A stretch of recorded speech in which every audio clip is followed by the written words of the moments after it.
কোথা থেকে? NCP, national children party, না national citizen party, national citizen party না, কিন্তু এটা তো সি দিয়া চিলড্রেনও হয়, আর এগুলো তো চিলড্রেনই। এরা সব নামলো, জামাতরে ক্ষমা চাইতে হবে 71 সালের অপরাধের জন্য। পুরান জিনিস টেনে আনছে আবার। আমি উদাত্ত আহ্বান করছি, যারা ইসলামকে বিশ্বাস করেন, হোক বিএনপি, হোক জামাত, হোক খেলাফত, হোক মজলিস, আগে বাংলাদেশকে বাঁচান। জর্জ সরোসের লিবারেল ডেমোক্রেসি, বহুত্ববাদকে বাংলাদেশে প্রতিষ্ঠিত হতে দেওয়া যাবে না। 16 বছরের দুঃশাসন থেকে দেশ মুক্ত হয়েছে 24-এর 5 আগস্ট। 5 আগস্টের পর আমরা যেরকম বাংলাদেশ চেয়েছিলাম তা পেলাম না, ভুল গন্তব্যে বাংলাদেশ ছুটছে। প্রথমে দেখলাম দ্বন্দ্ব শুরু হলো নিজেদের মধ্যে, জামাত আর বিএনপির মধ্যে, ঠিক না? এই দ্বন্দ্বটা হলো কেন? এরা তো ভাই ভাই ছিল, তার মানে দ্বন্দ্বটা সৃষ্টি করা হয়েছে, দ্বন্দ্বটা।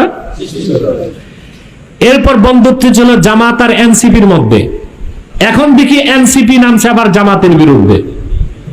তো 53 বছর বাংলাদেশে যারা রাজনীতি করলো তারা রাজনীতি করবে না কোথা থেকে? এনসিপি, ন্যাশনাল চিলড্রেন পার্টি, না ন্যাশনাল সিটিজেন পার্টি, কথা বলে ন্যাশনাল সিটিজেন পার্টি না, কিন্তু এটা তো সি দিয়া চিলড্রেনও হয়, আর এগুলো তো চিলড্রেনই। এরা সব নামলো, জামাতরে ক্ষমা চাইতে হবে 71 সালের অপরাধের জন্য। পুরান জিনিস টেনে আনছে আবার। তাহলে বোঝা যাচ্ছে এরা চাচ্ছে বিএনপিও ক্ষমতায় না আসুক, জামাতও না আসুক, হেফাজতও না আসুক, আলেম ওলামা না আসুক, তো ক্ষমতায় আসবে কারা? এই যে খতনা করছি 2 দিন আগে, এরা বলে যায় তোমাদের ভাই যা বলে তা তোমরা প্রমাণ পেয়েছো, পাও নাই? আমি বলে যাচ্ছি, এনসিপি কে যদি এখনই আপনারা শক্ত হাতে কন্ট্রোল করতে না পারেন, গোটা বাংলাদেশের স্বাধীনতাকে তারা মার্কিন যুক্তরাষ্ট্রের কাছে বিক্রি করে দিবে। যারা যুগের পর যুগ রাজনীতি করলো, বিএনপি, জামাত, খেলাফত, মজলিস, এরা কেউ থাকবে না। ওনারা খতনা করছে 2 দিন আগে, হ্যাঁ, এনসিপি, ন্যাশনাল চিলড্রেন পার্টি, ওনারা ক্ষমতায় যাবে। রাজনীতির রও তো বুঝে না। দেশ স্বাধীন এক জিনিস, রাজনীতি আরেক জিনিস, রাষ্ট্র পরিচালনা আরেক জিনিস।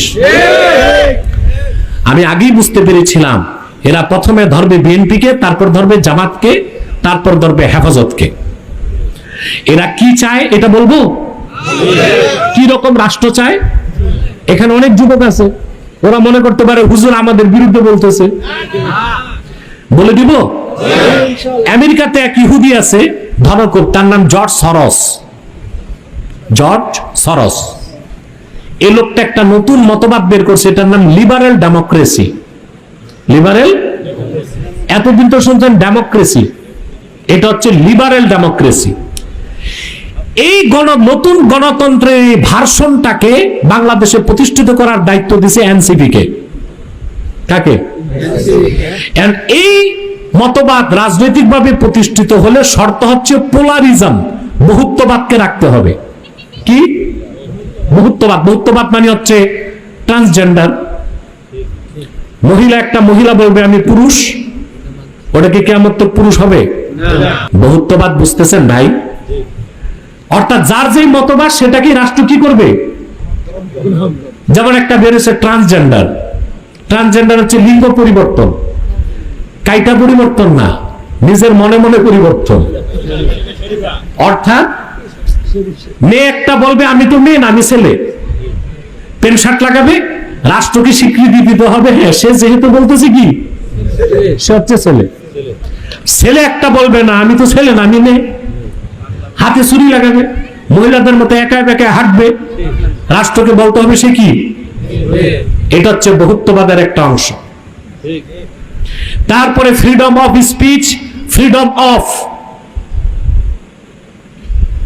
এক্সপ্রেশন, মনের বাক স্বাধীনতা, মুক্ত চিন্তার নামে যখন তখন ইসলামের বিরোধিতা করবে আমরা প্রতিবাদ করতে পারবো না, কারণ বলা হবে এটা বহুত্ববাদ, বহুত্ববাদের একটা অংশ।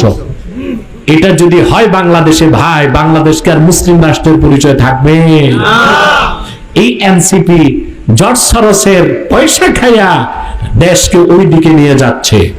আমি উদাত্ত আহ্বান করছি, যারা ইসলামকে বিশ্বাস করেন, হোক বিএনপি, হোক জামাত, হোক খেলাফত, হোক মজলিস, আগে বাংলাদেশকে বাঁচান। জর্জ সরোসের লিবারেল ডেমোক্রেসি, বহুত্ববাদকে বাংলাদেশে প্রতিষ্ঠিত হতে দেওয়া যাবে না।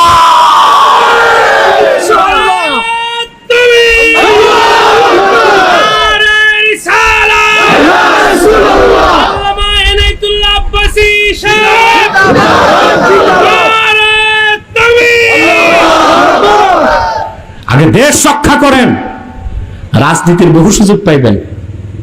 দেশটাই যদি সওদাবাজির মাধ্যমে চলে যায়, ওদের কথা হচ্ছে এই যে এনসিপি, তাদের ইনার ভয়েস, যেটা তারা মুখে বলেন আমরা বুঝতেছি, এটা হচ্ছে বাংলাদেশের কোনো আদর্শ থাকবে না, তার ইসলামী রাজনীতি থাকবে কই?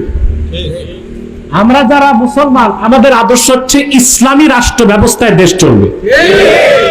বিএনপির আদর্শ হচ্ছে জাতীয়তাবাদের আদর্শে দেশ চলবে। আওয়ামী লীগের আদর্শ ছিল সেকুলারিজম, ধর্মনিরপেক্ষতার আদর্শে দেশ চলবে। ওরা নতুন মতবাদ আনছে যে না, রাষ্ট্রের কোনো আদর্শ থাকবে না। এর মানে ঘুরিয়ে ফিরিয়ে রাষ্ট্রকে লিবারেল ডেমোক্রেসি, এটাও তো একটা আদর্শ, ইহুদি জর্জ সরোসের আদর্শ। এক সাগর রক্তের বিনিময়ে তা হতে দেওয়া হবে না। 50 বছর এদেশের মুসলমান রক্ত দিয়েছে ইসলামের স্বার্থ রক্ষা করার জন্য। আজ হোক কাল হোক, কোরআন সুন্নাহর রাজনৈতিক আদর্শে বাংলাদেশ প্রতিষ্ঠিত হবে ইনশাআল্লাহ।